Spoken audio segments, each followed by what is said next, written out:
চর্চা ও সংরক্ষণের অভাবে অস্তিত্ব সংকটে পটুয়াখালীর ক্ষুদ্র জনগোষ্ঠী রাখাইনদের মাতৃভাষা। নিজস্ব ভাষায় শিক্ষা নিতে পারছে না তাদের সন্তানেরা। রাখাইনদের ভাষা রক্ষায় সরকারি পৃষ্ঠপোষকতার দাবি স্থানীয়দের। পটুয়াখালীর লতাচাপলি ইউনিয়নের মিশ্রিপাড়া গ্রামে রাখাইনদের ঐতিহ্যবাহী সীমা বৌদ্ধ বিহার। ধর্ম ও অন্যান্য বিষয়ে শিক্ষার উদ্দেশ্যে দেশের বিভিন্ন অঞ্চলের বেশ কিছু শিক্ষার্থী অবস্থান করে এ বিহারে। তাদের সবাই লেখাপড়া করে স্থানীয় প্রাথমিক ও মাধ্যমিক বিদ্যালয়ে। তবে এই বিহারের শিক্ষার্থীরা তাদের নিজস্ব ভাষা তথা মাতৃভাষা বলতে পারলেও লিখতে বা পড়তে পারে না। তাই বিহারের অধ্যক্ষ নিজ উদ্যোগে মাতৃভাষা শেখানোর চেষ্টা করছেন। স্কুলে বই না থাকার রাখাইন ভাষা বিলুপ্ত হয়ে পড়ে।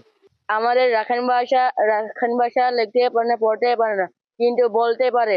আমরা ক্লাস 1 থেকে 8ম শ্রেণী পর্যন্ত পড়ে আসছি, কিন্তু স্কুলে রাখাইন ভাষার কোনো বই নেই।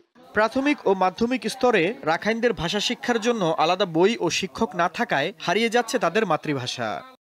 রাখাইন ভাষা এটি আগে নিজ নিজ পাড়া একটা প্রচলন ছিল, এখন সেই সিস্টেম নাই বলে বিলুপ্তি পথে আছে। এখন হাই স্কুলও নাই, প্রাইমারিতেও নাই।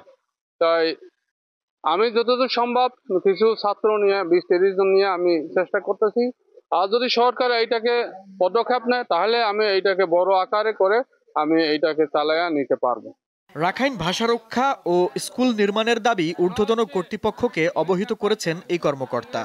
বিদ্যালয়ে যাতে তারা নিজস্ব ভাষা দক্ষতা অর্জন করতে পারে বা ভাষা শিখতে পারে, তার প্রয়োজনীয় ব্যবস্থা গ্রহণের জন্য আমি ঊর্ধ্বতন কর্তৃপক্ষকে বিষয়টি অবহিত করিব। পটুয়াখালীর কলাপাড়ার 27টি গ্রামে 338টি রাখাইন পরিবারের বসতি রয়েছে। দীপ্ত বার্তা কক্ষ।